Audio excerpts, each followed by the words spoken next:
गुजरात अरब सागर में उठा अत्यंत तीव्र श्रेणी का तूफान तौकते गुजरात तट से टकराने और व्यापक तबाही मचाने के बाद निरंतर कमजोर होता जा रहा है, पर इससे खतरा अभी भी बना हुआ है। अब तक मिले आधिकारिक आंकड़ों के अनुसार तूफान के चलते एक बच्चे और एक महिला समेत कम से कम 3 लोगों की मौत हुई है।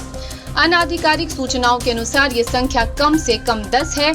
तूफान से सर्वाधिक प्रभावित जिलों में अमरेली, गिर सोमनाथ, भावनगर, जूनागढ़, बोटाद और पोरबंदर के नाम शामिल हैं। इसके असर से तटवर्ती हिस्सों में बड़े पैमाने पर पेड़, कच्चे पक्के मकान और बिजली के खंभे धराशायी हुए हैं। पेड़ गिरने के हजारों मामले सामने आए हैं और इनके चलते तटीय इलाकों में सड़क यातायात बुरी तरह प्रभावित हुआ है। 3700 से अधिक गाँव में बिजली आपूर्ति प्रभावित हुई है। मौसम विभाग के अनुसार दोपहर बाद 2:30 बजे तक ये अहमदाबाद से 105 किलोमीटर दक्षिण पूर्व में स्थित था। इसके शाम तक अहमदाबाद से गुजरने और देर रात तक राज्य को प्रभावित करते रहने का अनुमान है। ये कमजोर होकर बाद में पड़ोसी राजस्थान की ओर रुख करेगा। इसके असर से कल से आज सुबह तक 17 जिलों के 70 से अधिक तालुका में बरसात हुई थी, जिसमें से सर्वाधिक 9 इंच अमरेली के बक्सरा में थी। सुबह 6 बजे से दोपहर 2 बजे तक कुल 33 में से 32 जिलों के 176 तालुका में बरसात हुई है, जिसमें सर्वाधिक 135 मिलीमीटर भावनगर में है। वर्षा के कारण कई नदियों, जलाशयों और बांधों में जलस्तर बढ़ा है। शहरों और अन्य स्थानों पर निचले इलाकों में जल भराव भी हुआ है। तूफान के चलते हवाओं की गति अब कम होकर 70 से 90 किलोमीटर प्रति घंटा हो गई है। मुख्यमंत्री विजय रूपानी ने पत्रकारों को बताया कि तूफान जब कल रात केंद्र शासित क्षेत्र दीव के निकट गुजरात तट से टकराया था, तब इसकी हवाओं की गति 160 किलोमीटर प्रति घंटा थी। अब तक 3 लोगों के तूफान जनित घटनाओं से मौत की पुष्टि हुई है। इनमें से वलसाड़ जिले के वापी का एक व्यक्ति, राजकोट जिले के जेतपुर में 3 साल का एक बालक और भावनगर के गरियाधर की 80 साल की एक महिला शामिल है। इनकी मौत दीवार आदि गिरने से हुई है। इस बीच अनाधिकारिक सूचना के अनुसार अमरेली के राजूला में मकान गिरने से एक बच्ची तथा सूरत में पेड़ गिरने से एक व्यक्ति की मौत हुई है। आनंद जिले के खंबात के मोचीवाड़ में करंट लगने से एक बच्ची, अहमदाबाद के सानंद में बिजली का तार टूटकर गिरने से 2 और गिर सोमनाथ जिले के ऊना तालुका के अंजार गाँव में पेड़ गिरने से 2 लोगों की मौत हुई है।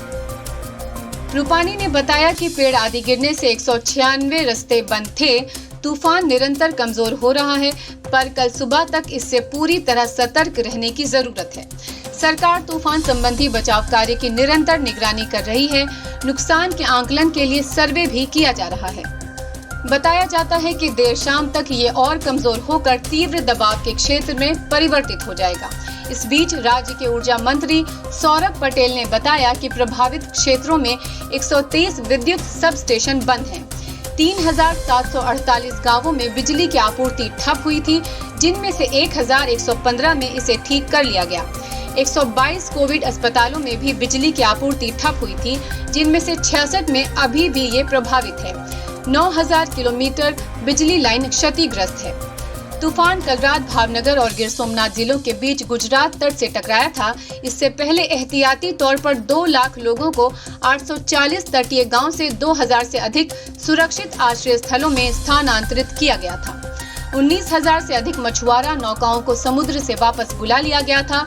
तूफान से आम, केले, पपीता, गन्ना और अन्य तरह की फसलों को भी खासा नुकसान हुआ है। कुछ स्थानों पर तट पर बंधी नौकाओं के बहने की भी सूचना है। करीब आधा दर्जन पेट्रोल पंप और बड़ी संख्या में वाहनों को भी तूफान जनित कारणों से नुकसान पहुंचा है।